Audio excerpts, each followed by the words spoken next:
वहीं यूपी में सियासी दल अब नगर निकाय के चुनाव में जुट गए हैं। एक और भाजपा नगर निकाय चुनाव को लेकर सभी क्षेत्रों में बैठक कर अपनी रणनीति तैयार कर रही है। वहीं भाजपा के प्रदेश अध्यक्ष भूपेंद्र चौधरी और संगठन महामंत्री धर्मपाल सैनी ने कई क्षेत्रवार बैठकें की। तो वहीं समाजवादी पार्टी कार्यालय पर तमाम नगर निकाय चुनाव की टिकट के दावेदार रोज पहुंच रहे हैं और अपनी अपनी दावेदारी पेश कर रहे हैं। ऐसे में अखिलेश यादव आज नगर निकाय चुनाव में टिकट के दावेदारों से मुलाकात कर सकते हैं। वहीं आरएलडी भी यूपी में अपने संगठन का विस्तार करने में जुटी है। इसी कड़ी में आरएलडी निकाय चुनाव की तैयारियों में भी जुट गई है, जिसके चलते आज लखनऊ में आरएलडी की प्रेस कॉन्फ्रेंस होगी। आरएलडी के राष्ट्रीय महासचिव त्रिलोक त्यागी दोपहर 1 बजे प्रेस कॉन्फ्रेंस करेंगे। आपको बता दें कि कुछ दिन पहले आरएलडी के प्रदेश अध्यक्ष ने कहा था कि आरएलडी नगर निकाय चुनाव अकेले ही लड़ेगी, लेकिन उसके बाद इसका खंडन हो गया था। तो निकाय चुनाव का चक्रव्यूह कौन जीतेगा, इसको लेकर सवाल लगातार बना हुआ है। अब 3 तस्वीरें आपकी टेलीविजन स्क्रीन पर है। भाजपा की क्षेत्रवार बैठकें लगातार चल रही हैं। वहीं सपा दफ्तर पर अखिलेश यादव पहुंचेंगे और जो दावेदार मिलने के लिए पहुंच रहे हैं नगर निकाय चुनाव से पहले, उनसे मुलाकात कर सकते हैं। और आरएलडी भी पूरी तैयारी में जुट चुकी है। तो चलिए सीधा रुख करते हैं हमारे सहयोगी विवेक त्रिपाठी का और जानने की कोशिश करते हैं कि किस तरीके की सरगर्मी है, किस तरीके की तैयारियों की खबर आ रही है। विवेक, देखिए, विधानसभा चुनाव में समाजवादी पार्टी प्रदेश में सरकार नहीं बना पाई, लेकिन नगर निगम नगर निकाय चुनाव में शहर की सरकार बनाने की जुगत में लगी हुई है। और इसके लिए अखिलेश यादव ने रणनीति भी बनाई है, बेहतर रणनीति बनाई है। बहुत सारे ऐसे चेहरे जो अपने विधानसभा क्षेत्र में और नगर निकाय क्षेत्र में सक्रिय हैं, जो अपने पार्षद रहे हैं पुराने और अब नए पार्षद के लिए चुनाव के लिए तैयार हो रहे हैं, उनका नाम आज मांगा गया है। और आज बैठक होगी यहाँ पर। बैठक में बहुत सारे लोग आएंगे। अखिलेश यादव, समाजवादी पार्टी का कार्यालय, अखिलेश यादव यहाँ खुद होंगे और इसके अलावा बहुत सारे ऐसे चेहरे होंगे जो टिकट मांगना चाहते हैं पार्षद के लिए, नगर निगम चुनाव के लिए, निकाय चुनाव के लिए। उनकी भी यहाँ पर भागीदारी होगी और चेहरा दिखाने की होड़ भी लगेगी। तो थोड़ी देर में इस कार्यालय पर रौनक होगी, सैकड़ों लोगों की भीड़ होगी और अखिलेश यादव जब आएंगे तब ये तय होगा कि टिकट किसको दिया जाना है और किस तरीके से दिया, उसका प्रोसीजर क्या होगा। यानी वो जो चेहरे होंगे उनको तय करने का, उनको चयन करने का, चुनाव करने का क्या प्रक्रिया होगी और क्या कैटेगरी होगी, कौन कौन सी कैटेगरी पे उनको तय किया जाएगा। दूसरी तरफ राष्ट्रीय लोक दल की भी बहुत महत्वपूर्ण बैठक है आज, क्योंकि राष्ट्रीय लोक दल के जो प्रदेश अध्यक्ष हैं उन्होंने पहले कह दिया था कि हम निकाय चुनाव अकेले लड़ेंगे, अलग से लड़ेंगे। यानी गठबंधन है समाजवादी पार्टी से जरूर, लेकिन उनकी ये घोषणा, हालांकि बाद में उन्होंने ये अपना बयान वापस ले लिया था, सफाई भी दी थी कि ऐसा नहीं है, जो भी है गठबंधन से मिलकर होगा। तो आज ये भी महत्वपूर्ण फैसला होना है कि राष्ट्रीय लोक दल और समाजवादी पार्टी के गठबंधन के बीच चुनाव कैसे लड़ा जाएगा, क्योंकि सभी को अपनी अपनी सत्ता बनानी है। शहरों में, पश्चिमी उत्तर प्रदेश में राष्ट्रीय लोक दल मजबूत है, वहां पर वो अकेले चुनाव लड़ना चाहते हैं। तो आज गठबंधन का नया फार्मूला निकलेगा कि कौन किस जगह से चुनाव लड़ेगा, राष्ट्रीय लोक दल को क्या क्या जगह दी जाएगी, कौन कौन से जनपद दिए जाएंगे, पश्चिमी आरएलडी विचार करेगी। और क्योंकि आरएलडी का ये कहना था शुरुआती तौर पे कि वो अकेले चुनाव लड़ेंगे, फिर फैसला लिया गया अपनी ही बात का खंडन करके कि नहीं, गठबंधन में ही होगा। अब आज अखिलेश यादव दावेदारों से मुलाकात करने वाले, तो देखने वाली बात होगी कि आगे किस तरीके की तैयारियां तेज होती हैं। शुक्रिया पूरी जानकारी देने के लिए। सुबह सपा अध्यक्ष ओम प्रकाश राजभर इन दिनों झटका चक्रव्यूह में फंसते हुए दिखाई दे रहे हैं। दरअसल सबको झटका देने वाले ओम प्रकाश राजभर की पार्टी को झटके पे झटके लग रहे हैं। सुबह सपा के प्रदेश सचिव समेत 24 पदाधिकारियों ने त्याग पत्र दे दिया। मऊ जिला अध्यक्ष पार्टी से निष्कासित कर दिए गए। ऐसे में सुहेल देव भारतीय समाज पार्टी के प्रमुख ओम प्रकाश राजभर को एक हफ्ते में 3 झटके बैक टू बैक लगे और आज चौथा झटका भी लग सकता है। सुबह सपा छोड़ने वालों की लाइन सी लग गई है। शुक्रवार को भी सुबह सपा के प्रदेश सचिव समेत 24 पदाधिकारियों ने त्याग पत्र देने की घोषणा की। वहीं 2 दिन पहले प्रदेश महासचिव अरविंद राजभर के साथ 45 कार्यकर्ताओं ने सुबह सपा को अलविदा कहा था।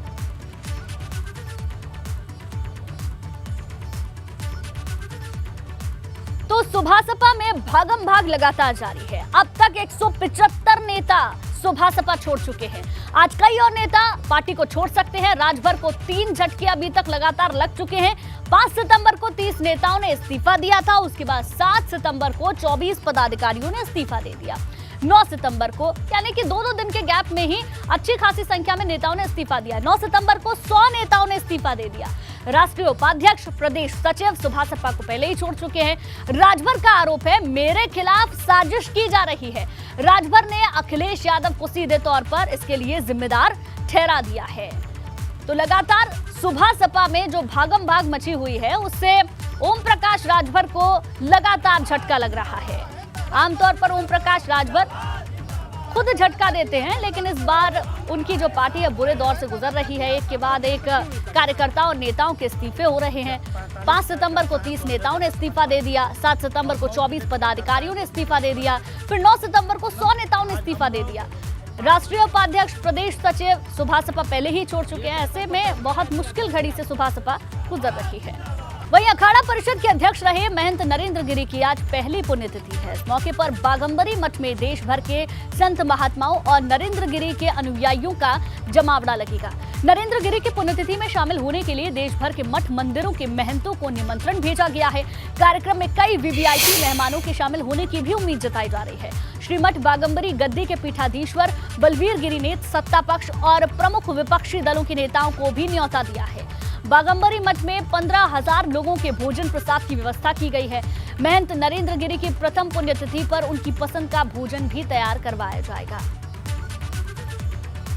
लखनऊ से खबर मिल रही है, जहां अग्निशमन के लिहाज से यूपी विधान भवन भी सुरक्षित नहीं है। विधानसभा भवन में भी आगे से बचने के लिए नियम कानूनों का पालन नहीं हो रहा है। सचिवालय के अग्निशमन विभाग की रिपोर्ट में चौंकाने वाला खुलासा हुआ है। विभाग की आपत्तियों को दरकिनार करके विधानसभा भवन में सौंदर्यीकरण का काम किया गया। विधानसभा और विधान परिषद के कॉरिडोर को एयर कंडीशन बनाने के लिए पूरी तरह से पैक कर दिया गया है। कॉरिडोर को चारों तरफ से कांच और लकड़ी की जालियां लगाकर बंद किया गया है। इन्हीं कॉरिडोर में विधानसभा के नेता सदन मुख्यमंत्री योगी आदित्यनाथ, नेता प्रतिपक्ष अखिलेश यादव, डिप्टी सीएम केशव प्रसाद मौर्य, विधानसभा और विधान परिषद के प्रमुख सचिव के यहां पर कक्ष मौजूद हैं। आग लगने पर वीआईपी के लिए इमरजेंसी निकासी के कोई इंतजाम नहीं है। धुआं बाहर निकलने के लिए भी इंतजाम नहीं है। विधान परिषद के सभापति के लिए अस्थायी किचन में विद्युत इलेक्ट्रिक उपकरणों के चलते शॉर्ट सर्किट का भी खतरा बना हुआ है। और विवेक हमारे संवाददाता ज्यादा जानकारी के साथ जुड़ गए हैं। विवेक, आग से सुरक्षा में लापरवाही विधान भवन में भी बरती जा रही है, जहां पर तमाम जो वीआईपीज हैं, तमाम जो बड़े चेहरे हैं, उनके लिए भी खतरा हो सकता है, जबकि प्रदेश में एक के बाद एक इस तरीके की घटनाएं सामने आ रही हैं। बिल्कुल गुंजन, और ये बड़ी चौंकाने वाली जानकारी है। जिस जगह आग की सूचना दी गई है, ये बताया गया है कि अगर यहाँ पर आग लगी, चूंकि लेवाना अग्निकांड के बाद से लगातार सारे विभाग, सरकारी विभाग खासकर जवाहर भवन, इंदिरा भवन, विधानसभा, बापू भवन, लोक भवन, सारी जगह पर, लोक भवन चूंकि अभी नया बना हुआ है और वहाँ पर सिक्योरिटी के अच्छे इंतजाम हैं, वहाँ पर आग से बचाव के लिए पर्याप्त व्यवस्थाएं भी हैं। उस तरह से बिल्डिंग डिज़ाइन की गई है ताकि किसी भी आपदा में जो वेंटिलेशन सिस्टम है और जो निकलने की एग्जिट जो रास्ते होते हैं, निकलने के दरवाजे होते हैं, इमरजेंसी एग्जिट होते हैं, वो सब पर्याप्त व्यवस्थाएं। लेकिन विधानसभा भवन बहुत पुराना बना हुआ है, ऐतिहासिक है, और वहाँ पर अंदर जो कॉरिडोर को जिस तरह से सौंदर्यीकरण के नाम पर ढक दिया गया है पूरा कॉरिडोर, और सबसे खास बात है इसी कॉरिडोर में मुख्यमंत्री योगी आदित्यनाथ का कार्यालय है।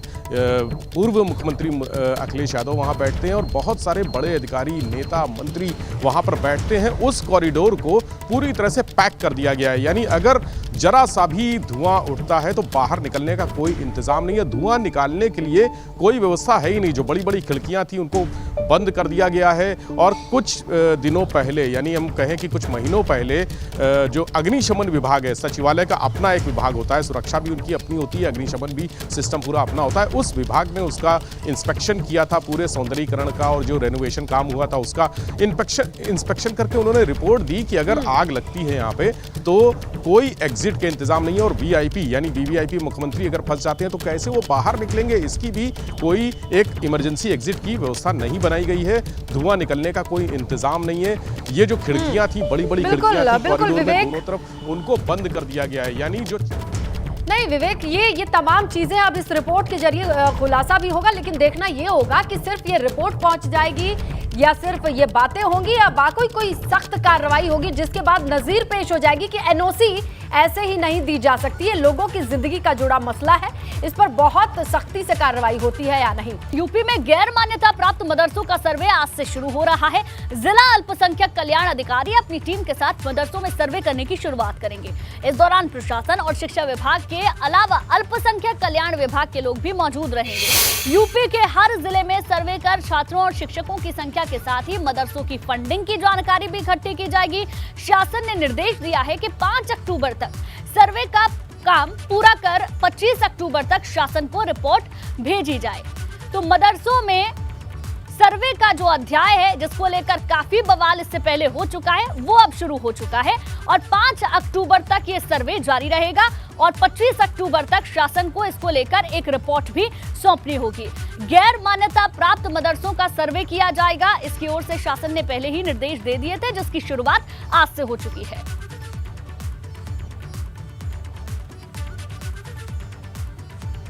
तो मदरसों पर सर्वे अध्याय शुरू हो चुका है। कैसे, ये हम आपको बताते हैं। गैर मान्यता प्राप्त मदरसों का सर्वे होगा।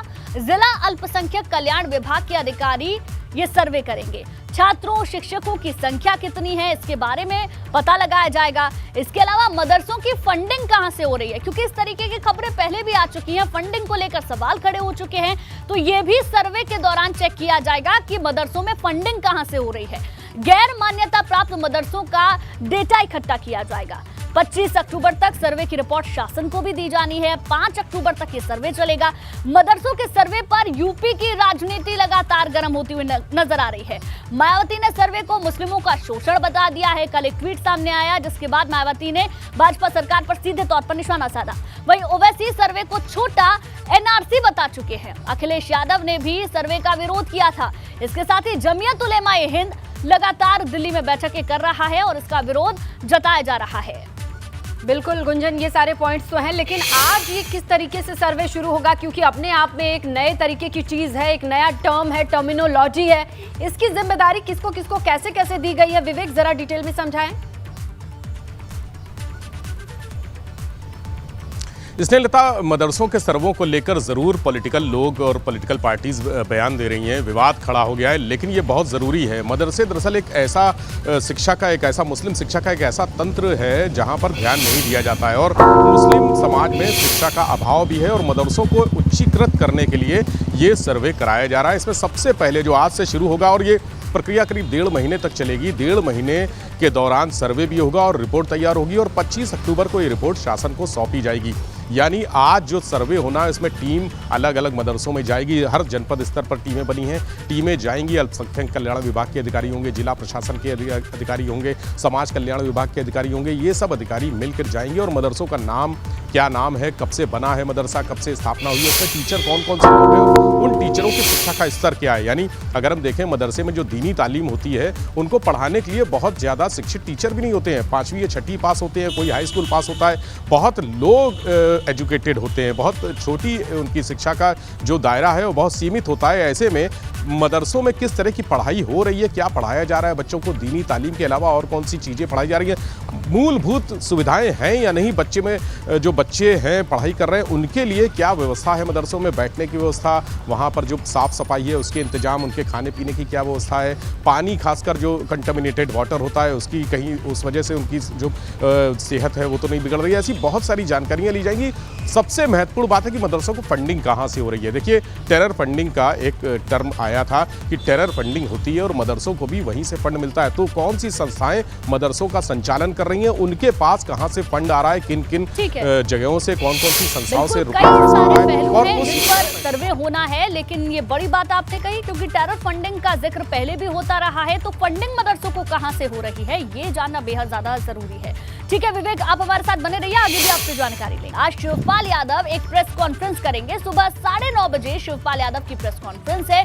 अब इस प्रेस कॉन्फ्रेंस में शिवपाल यादव क्या कहते हैं, इस पर सभी की निगाहें टिकी होंगी। लेकिन इससे पहले कल शिवपाल यादव का एक बड़ा बयान सामने आया। शिवपाल यादव का कहना है कि 2024 में प्रसपा अपने संगठन के बूते पर सत्ता में रहेगी। साथ ही उन्होंने कहा कि प्रगतिशील समाजवादी पार्टी पूरे दमखम से निकाय चुनाव लड़ेगी। इसके साथ ही वो अखिलेश यादव पर भी निशाना साधने से नहीं चूके। शिवपाल यादव ने कहा कि अगर पार्टी की कमियां देख लेते और टिकटों का बंटवारा सही से करते तो आज अखिलेश यादव सरकार में होते। देखते जाइए कैसे गठबंधन होता है कैसे, लेकिन हम इतना चाहते हैं अपने संगठन के बल पर 2024 में प्रगतिशील समाजवादी पार्टी सरकार में होगी। अब वो अखिलेश की बात है तो उस पर हम कोई कमेंट नहीं करेंगे। देखिए, हम अपने प्रगतिशील समाजवादी पार्टी का संगठन को मजबूत कर रहे हैं और 2024 का चुनाव भी लड़ेंगे हैं? अगर वो अपनी जो पार्टी की कमियां देख लेते, सब देख लेते, टिकटों का बंटवारा ठीक कर लेते तो इस समय सरकार में होते हैं। इतना मैं कह सकता हूँ। अब ये तो समय बताएगा कौन किससे समझौता होगा। कल प्रेस में अब देखते जाइए किनसे हम बात करेंगे, किनसे वो करेंगे। अब तो ये सब क्लियर हो जाएगा। चलिए रुक करते हैं हमारे सहयोगी मोहम्मद मोइन का और उनसे समझने की कोशिश करते हैं कि जिस तरीके से एक बयान सिर्फ बयान नहीं है, उसके बाद आज प्रेस कॉन्फ्रेंस भी करने वाले शिवपाल, क्या कुछ ताना बाना बुना जा रहा है प्रसपा को लेकर के, क्या इनपुट है मोइन? देखिए, जैसे जैसे साल 2024 का लोकसभा चुनाव नजदीक आता जा रहा है, वैसे वैसे 86 तीर छोड़े जाने का जो काम है वो भी लगातार तेज होता जा रहा है। शिवपाल यादव कल शाम को इलाहाबाद पहुंचे थे, प्रयागराज पहुंचे थे और उन्होंने यहाँ एक बड़ा बयान दिया। उन्होंने कहा कि 2024 में जब चुनाव होगा तो उनकी जो पार्टी है प्रगतिशील समाजवादी पार्टी, वो सत्ता का हिस्सा होगी। और जब हमने उनसे ये पूछा कि क्या भारतीय जनता पार्टी से भी गठबंधन हो सकता है, तो उन्होंने उससे इनकार नहीं किया। उन्होंने कहा कि राजनीति में संभावनाएं बनी रहती हैं, अभी बहुत जल्दबाजी होगा कहना, लेकिन उन्होंने इनकार नहीं किया। तो साफ तौर पर समझा जा सकता है कि वो लगातार अखिलेश यादव पर हमले बोल रहे हैं, समाजवादी पार्टी पर हमला बोल रहे हैं। कल भी उन्होंने ये बात यहाँ पर दोहराई थी कि समाजवादी पार्टी से अब किसी तरह के समझौते की कोई गुंजाइश नहीं बची हुई है। ऐसे में पॉलिटिकल सर्वाइवल का सवाल है, लिहाजा वो अपने कार्यकर्ताओं और समर्थकों को मायूस नहीं करना चाहते और उन्होंने ये संकेत दिया है कि अगर जरूरत पड़ी तो भारतीय जनता पार्टी से भी समझौता हो सकता है। अब से कुछ देर के बाद जो है शिवपाल यादव फिर से, हाँ, आप तस्वीरों को दिखाते रहिए। देखिए, अब से कुछ देर बाद शिवपाल यादव फिर से प्रेस कॉन्फ्रेंस करने वाले हैं। अच्छा, कंटिन्यू कीजिए मोइन, यही पूछना था, कंटिन्यू।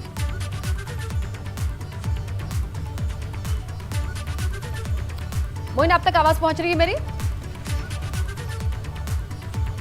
तो देखिए जी, आवाज पहुंच रही है। बिल्कुल बिल्कुल, आपसे मैं यही सवाल कर रही थी कि तो शिवपाल यादव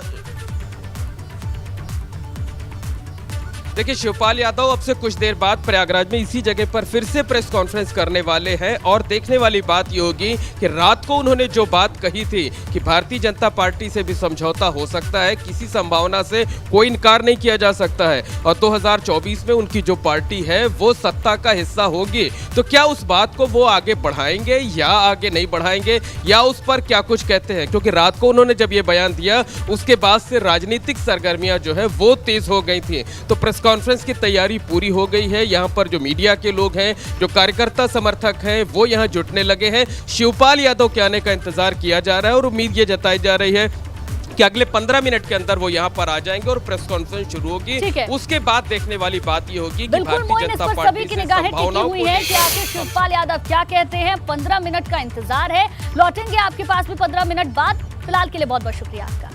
बड़ी खबर मिल रही है लखनऊ से। अवैध इमारतों का सर्वे कराने के लिए एलडीए ने 8 टीमें बनाई है। सर्वे टीम में 50 इंजीनियर, 60 से ज्यादा सुपरवाइजर होंगे। हाईकोर्ट के आदेश पर एलडीए ये पूरे शहर का सर्वे करा रहा है। बिना दस्तावेज के चल रहे कॉमर्शियल भवन की जांच होगी। नक्शा और फायर एनओसी की जांच करेगी सर्वे की टीम। आपको बताएं कि लखनऊ बेंच ने स्वतः संज्ञान लिया था और कहा था कि क्या सिर्फ ऐसी बिल्डिंग अपने आप बन करके खड़ी होकर के तैयार हो जाती है जिसमें लोग जाते हैं और उनकी जिंदगी पर खतरा रहता है। इसी पर अब एलडीए की ओर से 50 इंजीनियर, 60 सुपरवाइजर वाली टीमें होंगी जो लखनऊ में खंगालेंगी कि कहां-कहां कौन-कौन सी कमर्शियल बिल्डिंग है, उनका नक्शा क्या है और एनओसी है कि नहीं।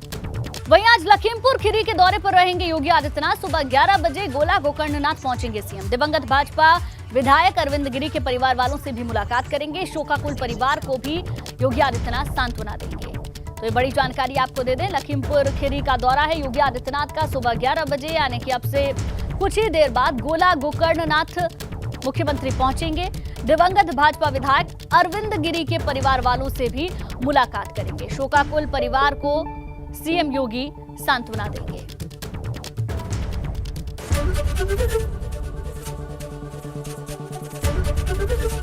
एबीपी गंगा, खबर आपकी, जुबान आपकी।